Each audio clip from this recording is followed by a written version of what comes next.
Hello everyone, welcome to Go With The Chief.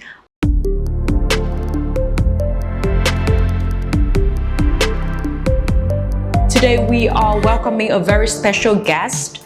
His name is Paul Bardeleben. He is the CEO and the founder of Paul Is Sale. Welcome Mr. Paul to our show today. Thank you, Chi. Yeah, it's great to be here with you today. Hi everyone, I am Paul from Paul Is Sales, helping companies skyrocket sales easily. And I'm excited to be here with you today. We have seen the films, the last episode. So the second phase will be featuring individual work, Great. Which means they will have to film a video introducing about themselves. Great. And then they are picked in a group of people and they have to work as a team to conquer a subject. Great. A case study. So that's gonna be the next phase for them. So I want to go with the first assignment first in terms of filming yourself. So can you please share a little bit about video making, how to sell yourself, what they should do in terms of, be confident or be who they are or be true to themselves. Because the video clips, I think less than a minute's duration. It's not that long, but it can be very long for people who don't know what to do.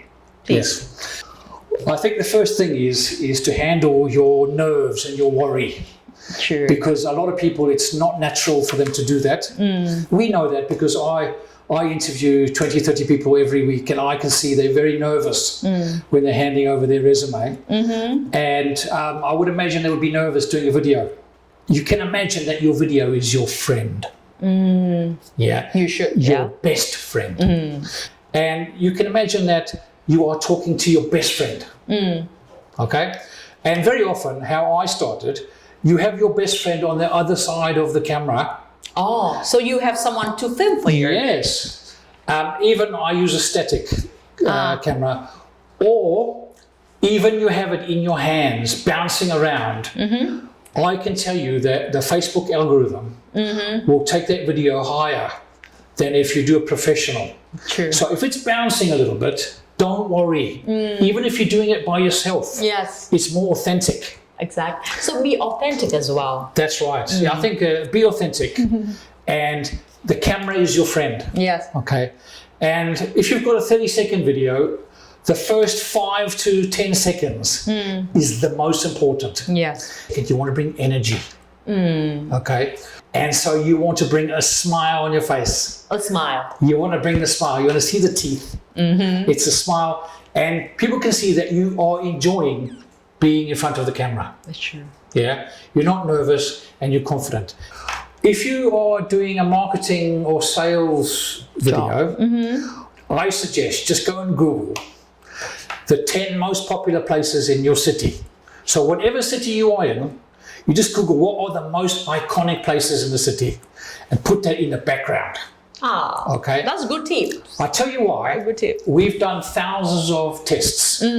When the person looks at your video, the first thing that happens is they don't look at you. They're looking behind you. And you've chosen a nice location behind you. It might be a famous park, bridge, whatever building, whatever it might be. Something that you're passionate about. True. Something that you're passionate about being there. Yeah, and you love this place. And all of a sudden, they can see that you have the energy in your eyes when you communicate. And then you're beginning with the introduction, hello, who am I, I do say use music. Oh. Okay. I highly recommend music. Wow. In your video. It might be the intro and the exit, but you want to use some music that you like. Maybe it's your favorite song. Oh, yeah. Maybe it's your a song, a music that inspires you. Okay, so I use one in my videos that it really inspires me. And when I'm in the video, I feel positive. I feel good. I'm in the right place. Okay, That's and true. I've got a music that inspires me. And now I'm going to start about who am I. But the first thing is energy. Then you want to bring trust. Trust. So what have you done? Don't be scared to say, I'm learning. I made a mistake. This is new to me. Don't be a professional and don't claim to know everything. This is my name. I'm really enjoying this journey. My pleasure to tell you about what I like to do. And then you really want to finish up with confidently telling them what you want to do, what you want them to do. So you can imagine that you're selling yourself, but at the same time, you want them to do something. So always finish your video with a call to action. Call to actions. You want the viewers to do something. Select me, choose me, meet me. meet me. Let's get to the next meeting. Yes. You want to learn more? I'd love to tell you. Hit me up here. This is my email. This is the call to action. Yes. Don't just say bye. Got it. That would be my 30-second quick and for you. very short and sweet. How's that, Chief? All right. Okay, now because you are talking or you mentioned about call to actions message by saying, contact me, I'm looking forward to hearing from you, whatever. So now I'm thinking probably 20 years ago when I applied for my first job, I write cover letter. This is kind of cover letter in 30-second video with the place that I loved, the energies that I want to bring on to the game, the music that I love the most, where I like it the most. And then the call to actions message, what I'm willing to take this challenge. So it's similar to a cover letter, a very traditional way of applying for a job. That's right. But it can be turned into a video clips. That's right. Then when you sell yourself and you show more colors about yourself, this era is more about pictures, more about music, more about face-to-face interaction. So probably it should be, the way of recruitment right now for the next periods of time. Yeah, it's a good way to look at it. Yes. Because a lot of recruiters don't want to read lots of cover letters. Exactly. And they can come very quickly to see what type of person you are. Yes. Which you can't get in a cover letter. Exactly. Some jobs do require a cover letter. For sure. Because they're looking for your ability to write copy. Exactly. So you do it. You still have to. You still have to do it. But I think what you do with the video is more important than the video. Exactly. So when you have a video in the right social media channels, you don't really need to send a lot of CVs out. That's true. Your brand, your personal brand, is your CV. Exactly. And it's so much more powerful than just a piece of paper. A piece of paper, correct. I have friends who refuse to send a CV. Oh, yeah. They say, I won't send you a CV. If you want me, you can find me on the social media. You can see who I am. Oh, that's true. And I must say, a lot of recruiters now, they have software that will gather everything about you before you even come to the meeting. Oh, that's perfect. So they know a lot about you before you even sit down. So your social media profiles are where you want to have your videos and where they really find out about you. Yeah, so I interview quite a lot of students for marketing jobs. And I find that the students that win are the students that are doing marketing already. They've started their own brand. The other day I interviewed a student and he started his own brand of shoes. His own brand? Yeah. And he wanted to compete with BTS, Oh, and very ambitious. And he's got a vision and a mission and his brand statement. Oh. And he's got a small company which is marketing shoes. And straight away, as a recruiter, you can say, this person knows marketing. I don't have to teach you too much. And I think that is what you want to do really, is you want to say, the recruiter is thinking, how much do I have to teach these people? Exactly. And if you are already marketing yourself and marketing your side product or your side job, already they know this person knows marketing. Now I just need to teach them the product, the category, the strategy in our company. So I think trying to convey that you don't have to be taught everything by doing what you're applying to do. So if you you want to apply for a marketing job, then you do marketing. You're marketing. A lot of students have their mother do fashion, their father's doing woodwork. They have businesses that they can market. Right. They can do a website, they can write it, they can help their family. And all of a sudden, this marketing is not so difficult anymore. No. So we're always trying to get candidates that are already doing something that is related to the job they're applying. It's not a total new category for them. No, it's not. That's not right. Totally, no, it's not. Now, you mentioned earlier about trust. So the second essay questions the RCC competition was saying about making up a CV. Is that a right way? So you're just making up your CV. For example, you are just working for your family business. You are taking care of the shop for your mother, but you can make it up to become something that bigger and then bigger than what you have done. Yes. So what do you think when you see a CV that is being made up? Like you can see that they boost a little bit more onto what they do. How can you find out? I rather recruit a candidate who's more vulnerable and shows they're vulnerable and says, give me a chance, this is my passion, this is what I want to achieve. Then someone says, I know it all, I've done it all. Yeah. So I think the first thing is, don't make up things that you're not.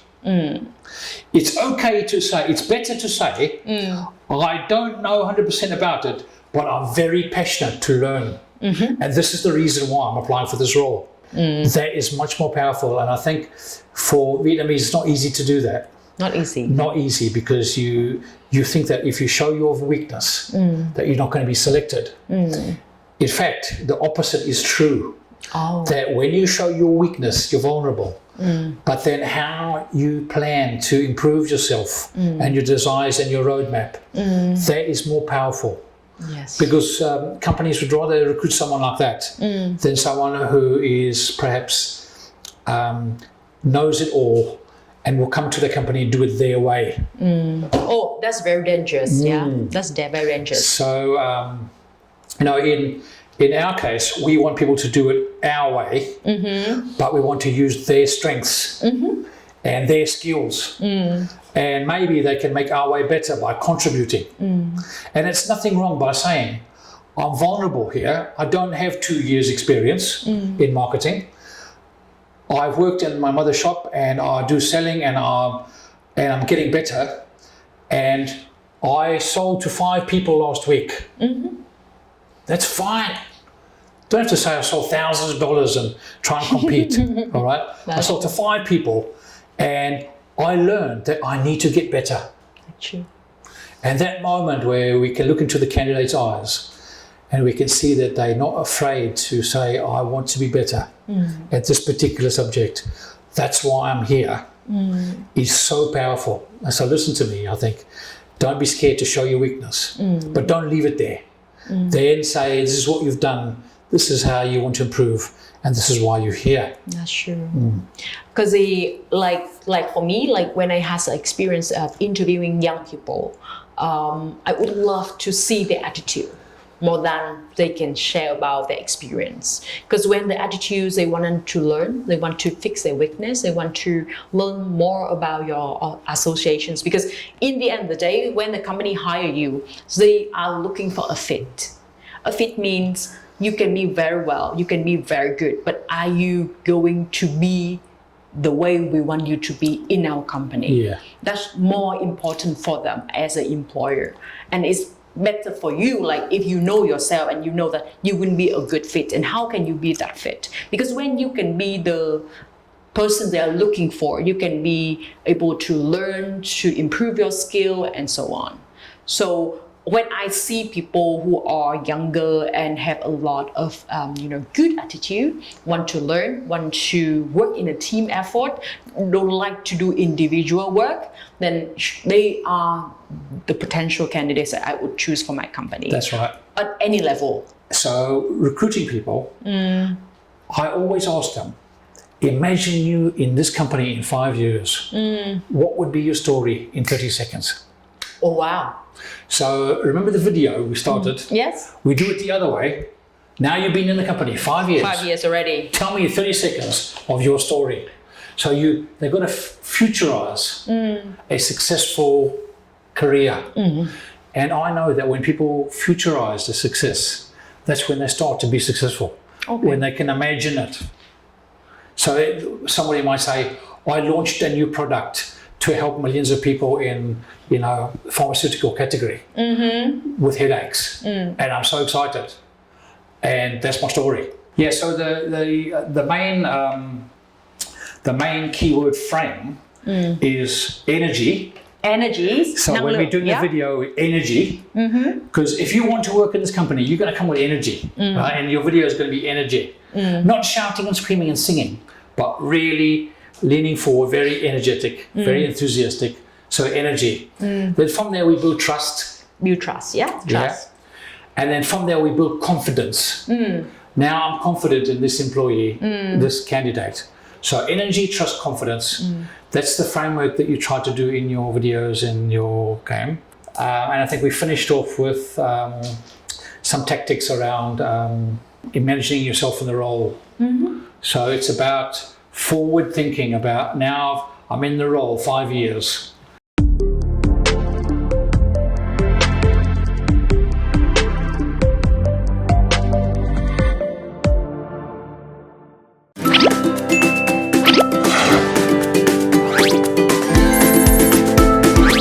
How much wood could a woodchuck chuck, if a woodchuck could chuck wood?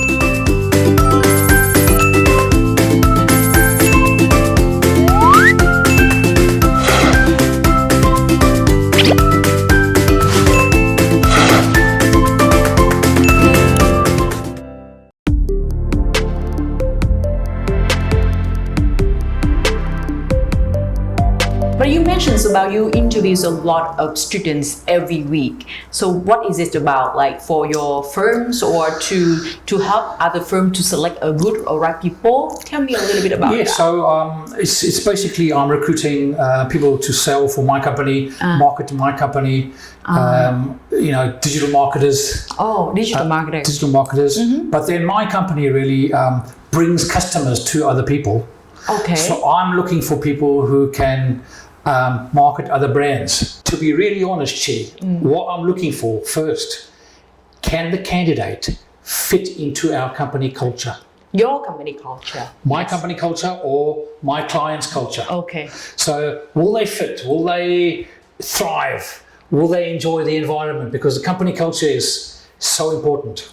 Exactly. So the location where I do interviews is also very important. Where is it? So for example, we may choose some shared offices with very nice modern furniture and reception in a shopping centre, in a building, where we want to attract a certain type of candidates. When we're doing for manufacturing or engineering, it will be more in a factory environment. Oh, okay. So we change the location to catch the right fish, for our culture. I have many candidates walk into a manufacturing interview and say, I'm not going to work here. And they leave before the interview starts. And then I have a lot of candidates say, wow, I like working here. And you can feel it. You can feel the energy. You can feel they like this environment. And then you know you've got the right fish. Saltwater fish, freshwater fish. That's and true. They say, well, this is the kind of candidates that we want. They like to be in this environment. And they say, will I be working here? And yes, wow, you can already see that there's a fit in terms of the environment and the place. That's true. Before you start talking about the money. All right. And as an employer, that's what you want to do. Exactly. You want to make that fish comfortable in this environment before you start talking about the benefits. The benefits or the job itself. That's or right. Other details. Yeah. So, and then it's not a one-way street. I think the candidate should not be scared that they're in front of these big bosses, big panel.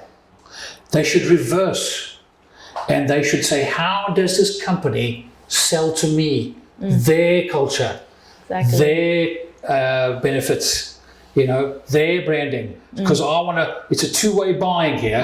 It's not one-way buying. So you can almost flip it to say, how can they sell it to me? And if they don't sell me right, then I'm not going to work here. I think for employee and employers, it's a win-win situations.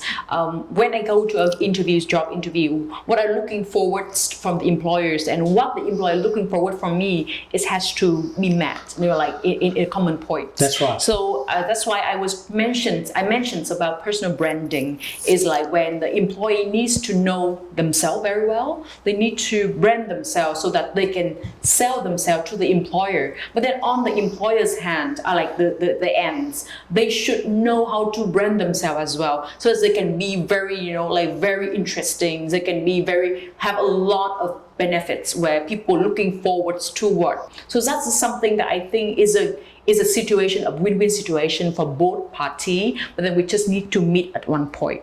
Exactly. So right. now we're talking about the employer. Like, so I mentioned with you earlier in our discussions about employer branding, you were talking about how to be attractive, how to sell your company so that they realize, oh, you are the good firm for me to work with. Nowadays, people are getting better, young people are smarter. So they are looking for the company who give them what they want. So what do you think about, Vietnamese firm or the companies that you have worked with? How are they doing the employer branding in order to sell themselves to the right candidates? Well, I think Vietnamese companies have come a long way in the last few years to understand the employer branding. I think it's so important that you tell the story of what your company is and what you're doing. So, in my company case, I will tell people the story of why we started, what we want to achieve. And I think that's why people want to join Apple and Google and these brands, because they understand the why they're doing this, what they want to bring value into the new world, not just to make money. And I think if the employers can communicate the why they're doing this, they will attract the right suitable candidates. They will stay with them longer because they feel that this is bigger than the money. Bigger than the money. It meets their own personal hidden needs. Because when somebody comes to an interview, they can say, I want this, this, and this. But deep down, they have needs that they don't talk about. Sure.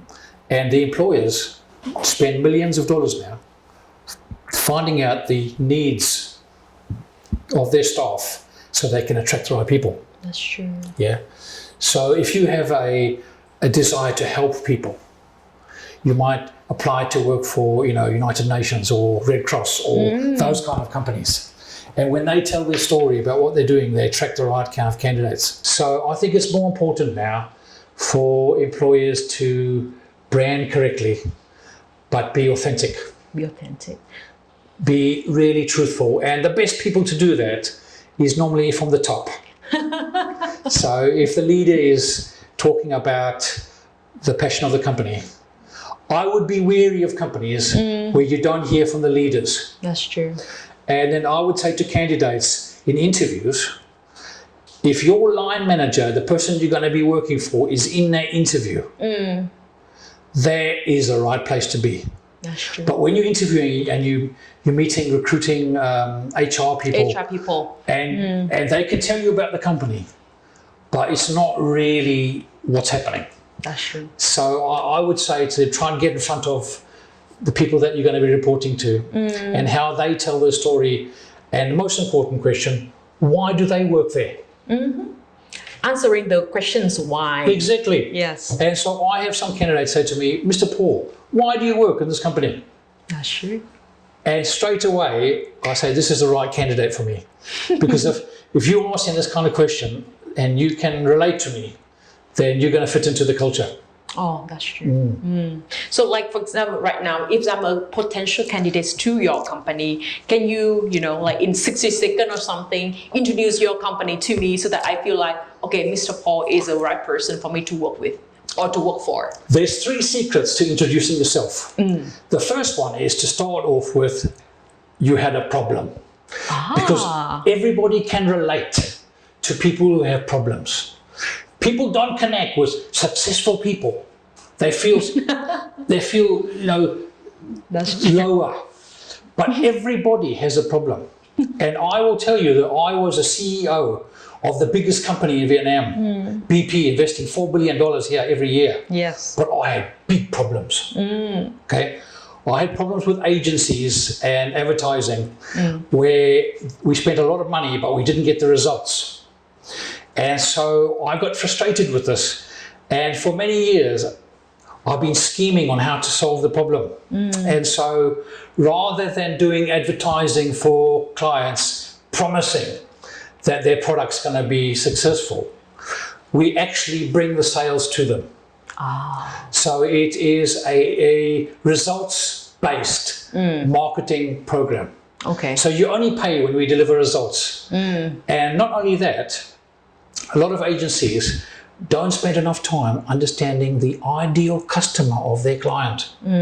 So I don't want to bring lots of customers to my clients. I want to bring ideal customers. That's true. So I'm very passionate about understanding their client and then attracting those clients, because we know that when you have ideal customers in your business will take off. Your revenue can go 6 to 10 times higher. People that love to spend money with you. So I had that vision, and so I'm looking for people to join me who can help me solve that problem I had of really bringing results for customers. That's true. Not by talking, but by doing. So if you're interested, come and join me. So we then created a name for the company. Yes. Paul Is Sales. Paul Is Sale. Because it's about Paul. It's a story I have. And my face is on my logo. That's true. And I would say to candidates, don't worry about your logo. People don't really care. It's about what you do and why you do it. That's more important. So my daughter tells me, oh, Dad, your logo is not good. People don't put their face on logo. People don't do that, Dad. Why are you the only company who does that? And I said, that's exactly right. We want to be different. So we're an advertising agency, sales agency that wants to be different. And so we're not going to be doing the normal things that people do as agencies. So that's really our success. And I think as you personalize your offer, you'll be more successful going forward. And I think candidates who personalize their CV, who personalize their video and their branding, will be more successful and they stand out. And I think, to be honest, you need to follow companies who do what they say. Oh, that's very important. All right? And so you can go to an interview and they say, we do this, this and this. But you cannot find any evidence in social media or any of what they're doing it. So that's why I would encourage the candidates in the program and any candidate to develop their LinkedIn profile. Oh, true. Okay. Yes. So LinkedIn is very strange for a lot of Vietnamese. But this is where you introduce your business skills, and it's a place where you demonstrate what you do. So if you're interested in marketing or you're interested in sales, get into projects where you're involved in those kind of things. So before you come to the interview, we can see already what you're doing. That's true. So if you come to interview with me, I would have already looked at your LinkedIn, looked at all your profiles. We have a software package that looks at all your everything on the internet. Wherever mention your names, right? And then it will give me a green or red flag. Oh. Before you come to the interview. Like physically, like green? It'll give me a rating. Oh. Should I hire this candidate? We have the software. Like suitable, like yes or not. Oh, okay. And so if you set up a LinkedIn profile with the keywords that you're applying for. So if you're applying for, let's say, a laboratory assistant or a technical researcher, that you want to have technical and researcher in your profiles. It's true. You don't have to have the job, but you can have it in your activity, what you're interested in. Even if it's a video saying, hey, I love this video. This is what I want to, this is my career. This is my destiny. And comment on it. Those keywords will come up in the software and we'll find what you're passionate about. Oh. So if somebody says to me, I want to be in marketing, but there's no evidence in social media that they're interested, then there would be a red flag on the candidates. So talking about trust, if you're coming into the interview, what evidence do you have that you are interested in even this career and this direction? And if you can show the evidence, it doesn't have to be a job. It can be standing outside a shop and talking about a brand. Just your thoughts about this brand. Yes. And bring your thoughts into marketing and bring your thoughts into what companies are doing and branding and marketing. In LinkedIn, very important in Twitter. Oh. All right, Twitter is just a very nice way of saying this is what I think. And you journal your journey. You're not impressing anybody. So I would say LinkedIn and Twitter, even TikTok, it's journaling your journey. It's not showing off. Got it. And so if you can show me that your journey, what you're commenting. Last week, I made a website using AI for a client. Oh. And it was very interesting. We learned so much. And I just put there on Twitter, today we're writing a website with AI. Wow, we made some mistakes, but we learned, blah, blah, blah. Journal your activities. Your activity. Since then, so many companies want to ask me, Paul, can you do a website for AI? Oh. I've only done one. But they can see that you're interested and you're learning. Yes.